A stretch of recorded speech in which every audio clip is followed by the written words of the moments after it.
Hey you. Yeah, you. Smile. Hi friend, you're listening to Marysaystosmile, the podcast I hope you get something out of. Whether it's a smile, laugh, or learning something about whatever it is we're talking about. Hi everybody, it's your girl Mary, and today I'm joined by... Kuuhiapo! Woohoo! The gusto! I live for it. Honestly, guys, we have just been talking like a lot and we've not been recording. And I'm almost like, why have we not been recording these casual conversations we were just having? We talked, and I'm pretty sure like a lot of it could have filled like 2 podcasts. Period. Easily 2 episodes. Like the first thing we talked about was just like life in general. Oh, life in general. What is like your definition of your best life? Right. Yeah. And then we talked about just like social media, engagement, yourself on the interwebs. Yeah, which is again very important for like our age. Exactly, right? our demographic. Right. Yeah. So, but anyway, what are we talking about today? What we have planned originally was imposter syndrome. Right. You kind of brought this up. So Yes. What is imposter syndrome to you? I think for me, imposter syndrome is the feeling like you are not adequate enough skill-wise whenever you do receive a achievement. Yeah. Yes. That's like the simplest definition I can give. Okay. Yeah. So for those of you out here who are curious like what a Google definition is, I did that for you guys. Imposter syndrome. The persistent inability to believe that one's success is deserved or has been legitimately achieved as a result of one's own efforts or skills. So, where do you see imposter syndrome in your life?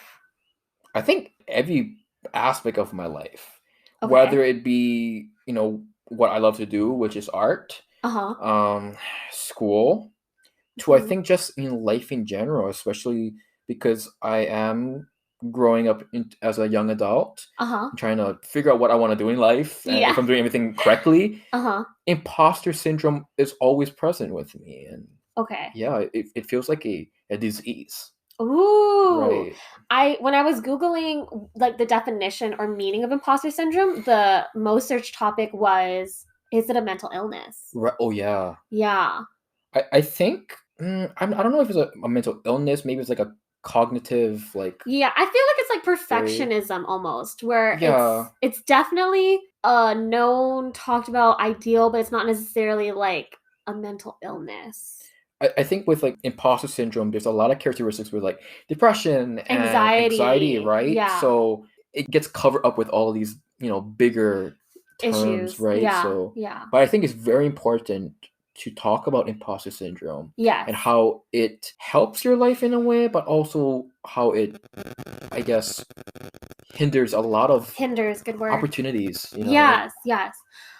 It was interesting when you brought it up, because I remember the first time you brought it up, I was like, what? And then we kind of talked about it more, and I realized, oh my gosh, that's definitely how I feel a lot. And I feel like a lot of people are going to be able to relate to it, because especially if you've never talked about it with your friends, I feel like sometimes you're like, okay, why am I thinking like this? Like, I worked hard. I did do this. Why do I feel like I don't deserve it? Right.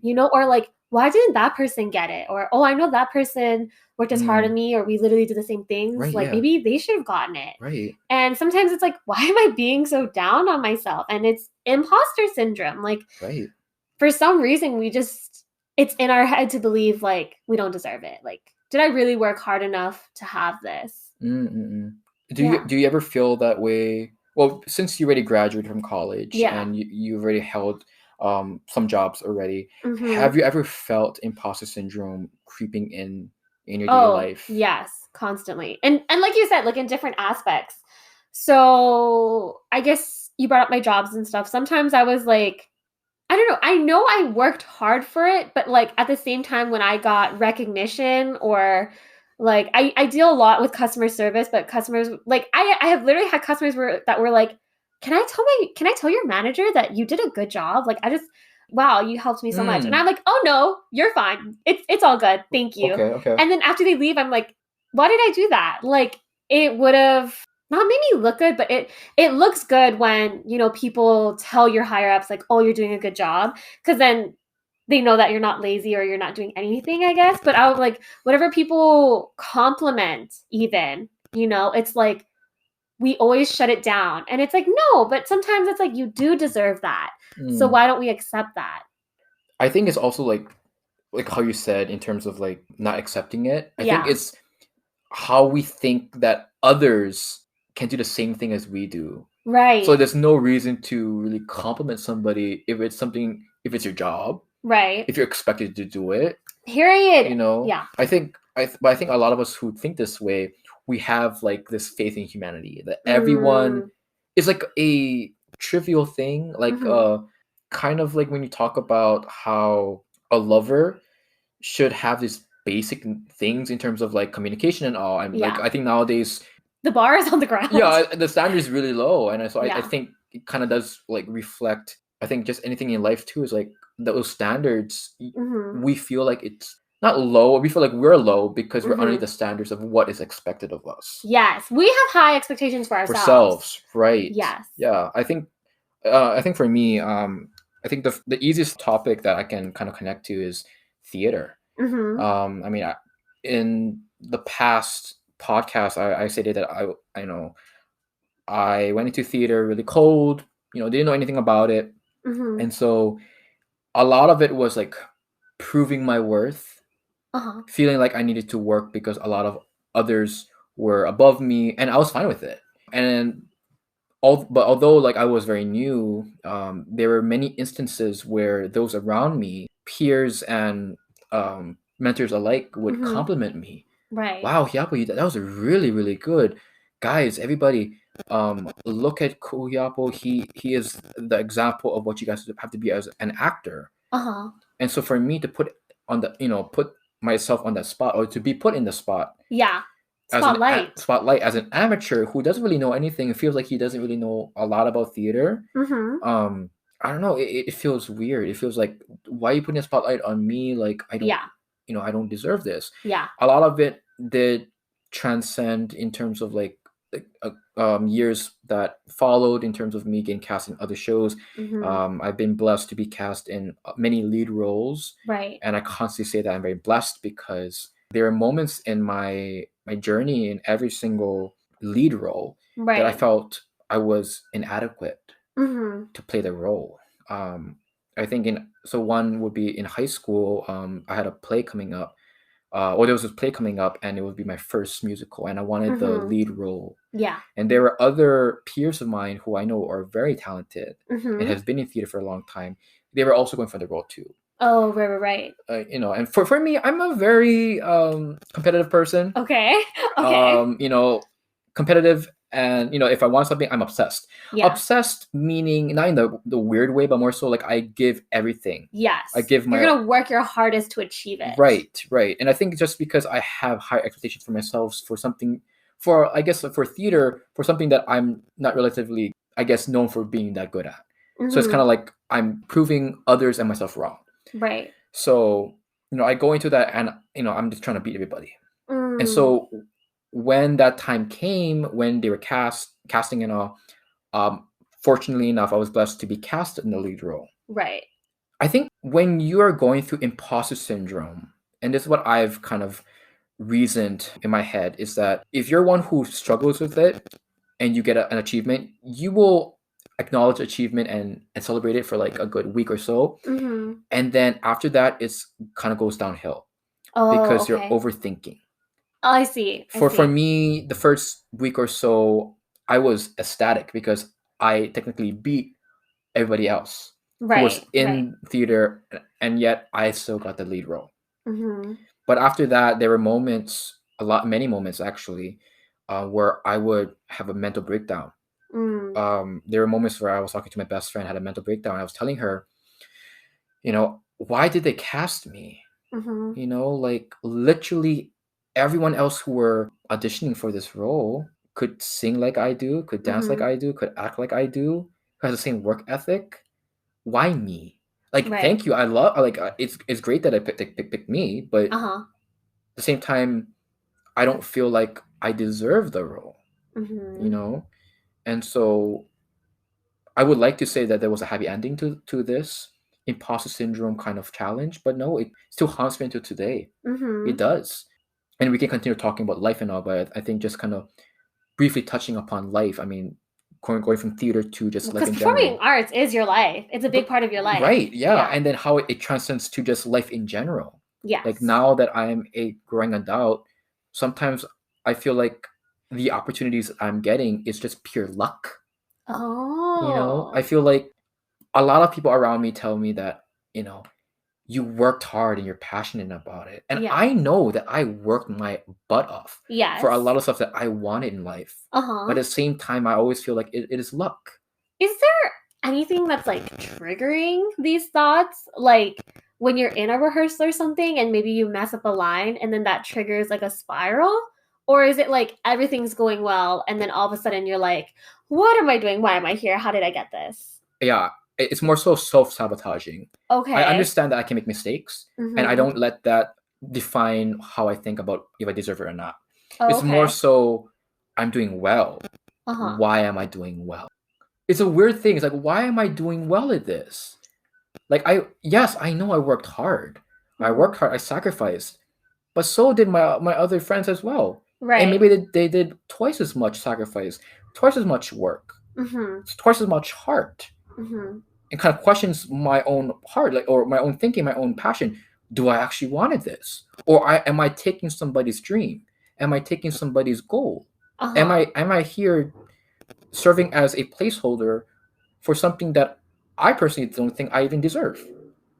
Right? That's how I felt for a lot of the roles I took, even for like Aladdin too. Right. I'm very thankful I got Aladdin, and it's one of my highest peaks in my acting career. But at the same time, I know friends of mine who would have done probably better, or who have done probably the same. Okay. You know, and so I know it's something that for me personally I have to work on to be more confident in the sacrifices that I've done. Yes. Give myself more credit for it. The work you've put in. Right. Yes. And acknowledge that. But I think it's not something that I will get over in just a few years. I think as I continue on with life, and I feel like when I look at other people, friends of mine who are much older in their 30s or 40s, they have a much better grasp of who they are and what they're capable of, and they're more confident in it. So, you know, I don't have the answer of like how to get over that. I think a good thing is that you realize it. Like you were saying, self-sabotage, but then you're also like, why am I feeling this way and everything?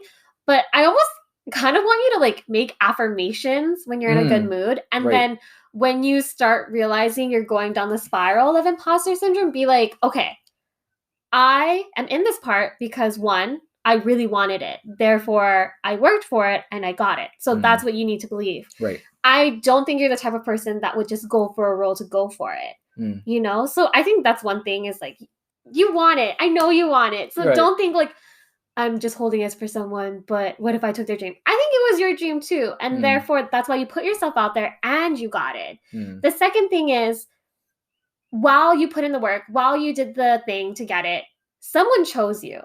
Right. You know, it's not like everyone just has to like, they're like magically wishing, okay, whoever wishes the most to get it will get it. It's like someone saw everyone, picked you, they chose you. Oh my gosh, that Grey's Anatomy scene. But anyways.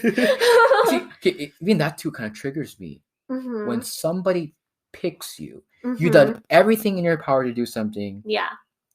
And there is a 90% or 99% chance that you won't get picked, but yet they picked you. Right. Which kind of leads me to, I guess, another topic in terms of people in your life. Okay. The family that's picked you, friends, and so on. My best friend, and I'm not sure if she's going to listen to this. Hi, Makana. I don't know if she's going to talk about this, but we've had many conversations about this in the past where, like, I felt confused on why she picked me as her best friend. Okay, why? Wait, what? Yeah, so I think for me, it's like, I don't know, like, it's hard to really explain, like, that feeling, a feeling like somebody who is so great, who does a lot of stuff, who could pick better, I guess. Okay. Yet pick somebody like me. In my eyes, it's more so like I know I'm not bad or anything. I'm actually pretty cool and all.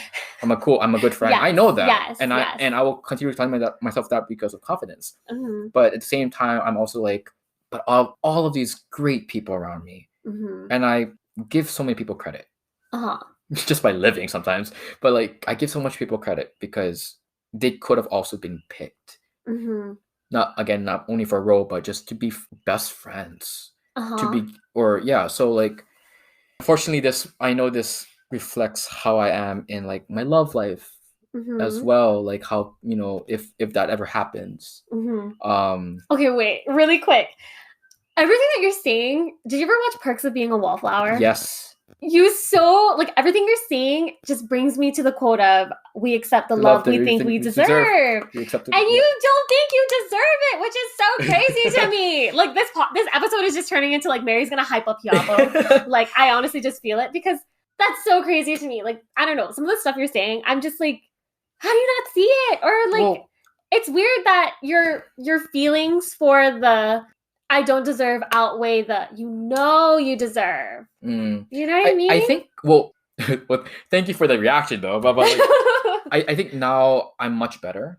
Okay. I'm a lot better, like realizing or seeing it. Yeah, like I'm much more mature. So like, I'm not gonna allow myself to like pity myself, because I'm gonna grow and I'm gonna take my time to grow up on it. So like, I'm much better now. I think I was kind of speaking on how I was before, or how I'm naturally who I am as a person. Right. And so when you talk, that whole this idea of like that movie, The Perks of Being a Wallflower, I identified myself as a boy. The main protagonist, and even that quote. Like, we accept the love we think we deserve. You know, I think it really does stem from how you saw yourself being placed in your childhood. For me, I am. I can say this. I was bullied. I was ostracized. Yeah. And so a lot of how I thought back in the day, and it still kind of haunts me to today, is based on those things. Right. Being left alone, being set aside, and feeling like even my best is not enough. So unfortunately, it has ingrained within my mind, and I'm still working on it with therapy. Guys, go to therapy. Therapy and counseling is so good. Just letting you know, it's so good. This is not sponsored by any means, but go to counseling.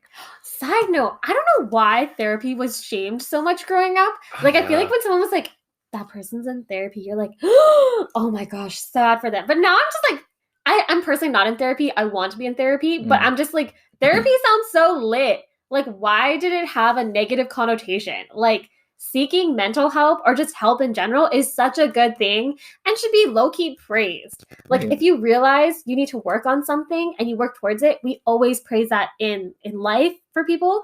Therapy is that. So when someone's like, I think I want therapy, or I'm going to therapy, don't be like, weird. You should be like, that's awesome. Right. Good for you. Right. I mean, I think it's just the stigma, right? Of like, when somebody says, back in the day, I'm going to therapy, you assume there's something really wrong with that. Exactly. You're like, oh, bro, you must be messed up. But when somebody said, I'm going to therapy now, it's praised because it's seen as being proactive. Yes. Like, okay, you go get that help. Yeah, we love progression. We love growth, So, and I think it's just because of how, like, where we are in society today. Yes. What were we talking about again? We were talking about maybe not such a good past. That is why we're kind of the way we are today. Right. Yeah. Yes. I really do feel like imposter syndrome doesn't only stem from that, because I know there's a lot of people who are so successful, and success is subjective. Totally. Of course. But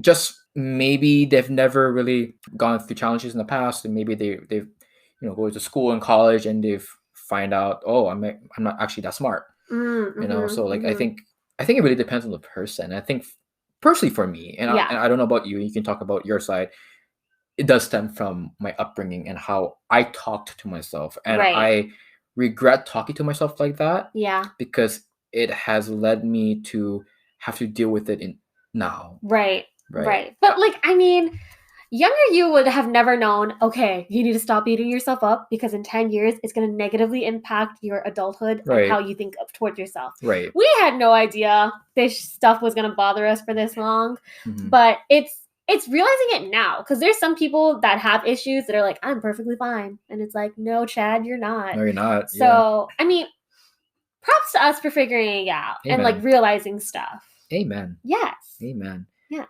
And so, like, for your experience, kind of going back to you, like, I mean, I was like, what? You're listening to me, and you can see how severe it has affected my life. Right. Not like directly, but very indirectly with things that, you know, it's not like, like it's not like disease. Like a disease is actually a hard example, but anything straight on is more something that kind of trickles in from the back. Yeah.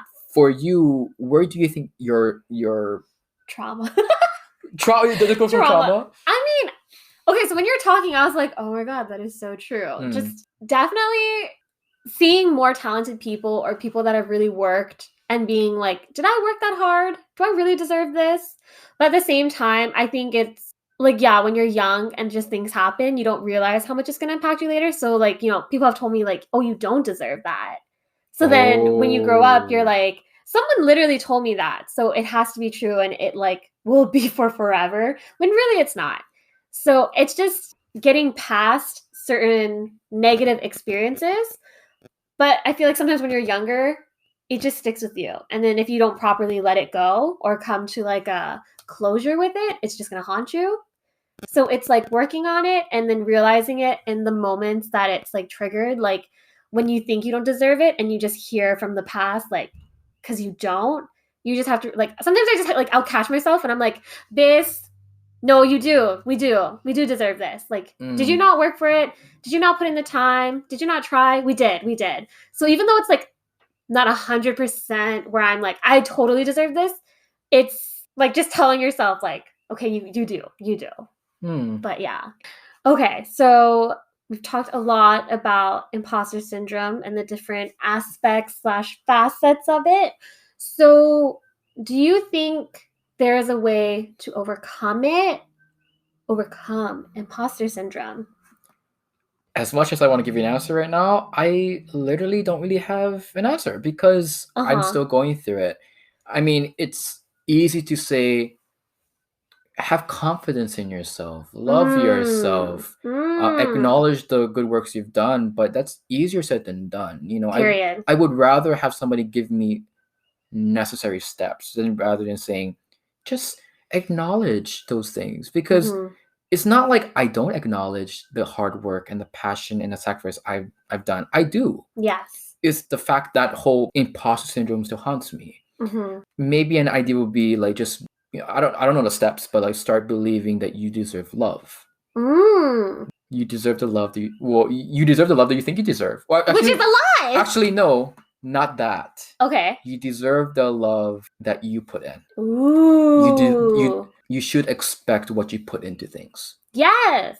Yes. Because if you say that you should expect the love you think you deserve, then it goes completely unbalanced, right? So expect what you give.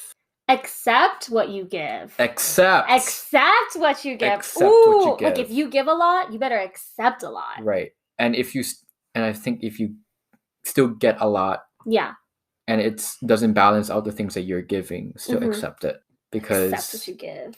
Yeah, because it's a blessing, and some people don't have the luxury of saying that they have so many blessings in their life. True. Of the things they give. Some people give so much of their life, and yet they don't get everything that they deserve.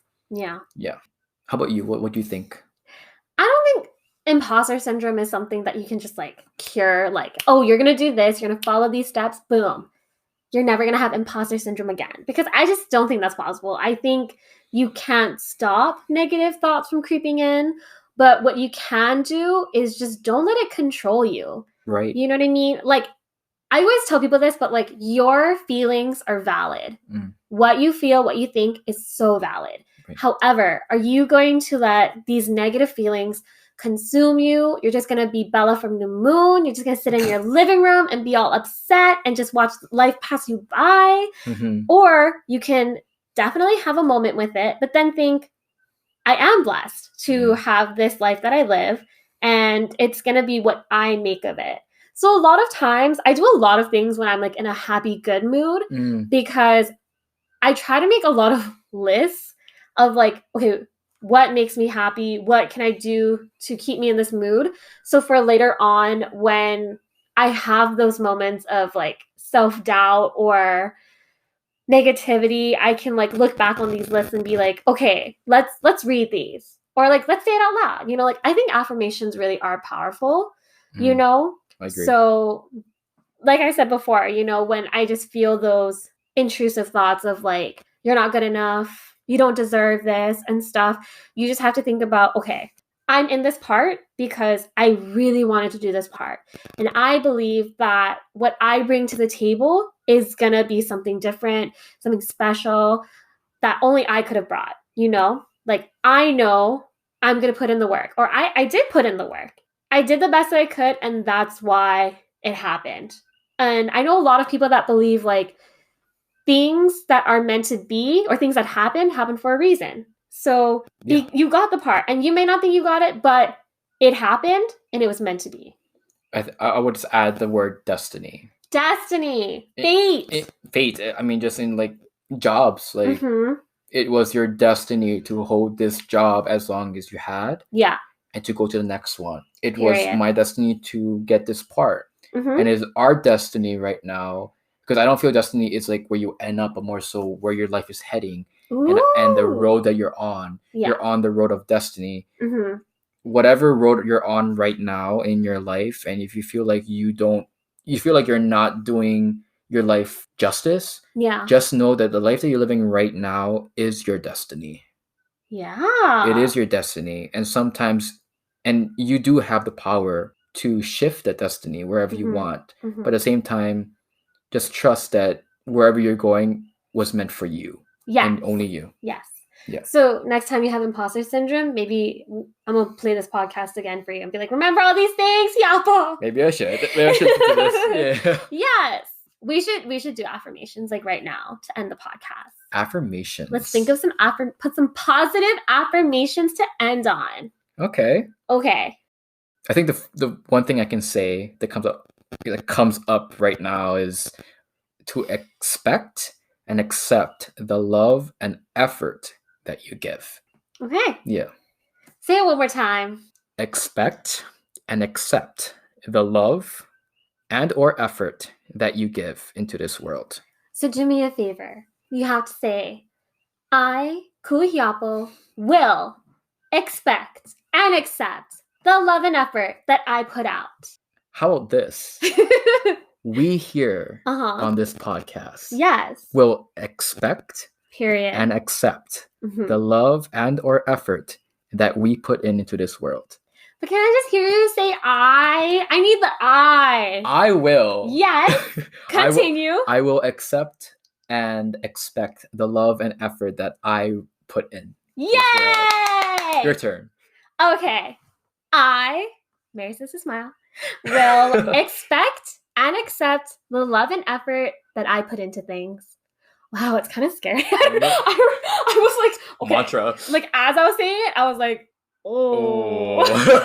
Like, I said it. Like, I better put some... We're signing our life on I know. This is the receipt. Yep. Like, next rehearsal, Sharyse sees us both in the corner. Like, she's going to be like, podcast. Minute 24, 23 seconds. What did you guys say? And we're just going to be like, we don't know. We don't know. But we know. Okay. Well, thank you so much for being here again, Hiapo. Thank you. It's always so much fun having you on the podcast. I love coming and talking to you and just talking in general. I mean, I love to see what comes up in the future endeavors that you have for this channel. Thank you. Alrighty. So, I mean, I'll definitely see you again. We're definitely recording again. So thank you so much for being here one last time. Thank you for having me. And listeners, I hope you enjoyed. Bye. Hi there. That was an episode of Marysaystosmile. Please like, share, review, and subscribe. Basically, however you're listening to this podcast. Also, I've made an email for you guys to send questions or topics that you would like for me to discuss/talk about. It's going to be Marysaystosmile@gmail.com. One more time, Marysaystosmile@gmail.com. Anyways, I hope you have the most amazing day. Bye!